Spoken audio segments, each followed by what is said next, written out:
জয় মা মনসা, জয় করুণাময়ী মা মনসার জয়।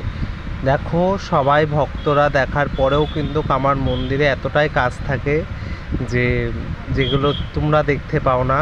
তো ভক্ত শেষ করার পরেও কিন্তু আমি মন্দিরে প্রতিদিন এইভাবেই ভক্তদের দেওয়া ফল মিষ্টি সমস্ত কিছু ফ্রিজে রেখে দিই। এটা আমার নিত্য কাজ। আর বাদবাকি দেখো, তোমরা তো শুধু দেখো আমি ভক্ত দেখছি, হাসি মুখে দেখছি, তারপরেও মন্দিরে প্রচুর কাজ থাকে যেগুলো ভক্তদের আড়ালে থাকে। তো আজকে আমি তোমাদের এই ভিডিওতে দিলাম যে দেখো সামনাসামনি যে ভক্তরা যাওয়ার পরেও কেন আমার এত রাত হয় মন্দির থেকে বেরোতে। প্রচুর কাজ থাকে, কারণ আমি মায়ের মন্দির কিন্তু পরিষ্কার পরিচ্ছন্ন না হওয়া পর্যন্ত আমার ভালো লাগে না। এটা কিন্তু আমার আগাগোড়াই অভ্যাস।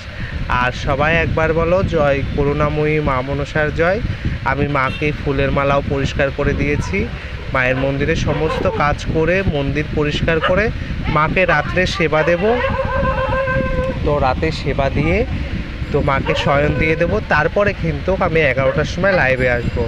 সবাই একবার বলো জয় করুণাময়ী মা মনসার জয়। আর তোমরা যারা মায়ের মন্দিরে আসতে চাচ্ছ তারা কিন্তু অবশ্যই দশমীর পরে এসো, কারণ দশমী পর্যন্ত মায়ের মন্দির বন্ধ থাকবে। দশমীর পরে আবার কিন্তু মায়ের মন্দির খুলে যাবে। আর আগামী 29শে নভেম্বর মায়ের বাৎসরিক পুজো সমস্ত ভক্তদের জানিয়ে দেওয়া হলো। অবশ্যই সেই দিনটা কিন্তু ফাঁকা রেখো সবাই। মায়ের বিশেষ মহিমা ওই দিনকে মন্দিরে প্রচার হবে। আর সমস্ত ভক্তরা এসো, সবাই মায়ের প্রচার করো, ভিডিও শেয়ার করো। সবাই একবার বলো জয় করুণাময়ী মা মনসার জয়। জয় মা বিশ্বহরি।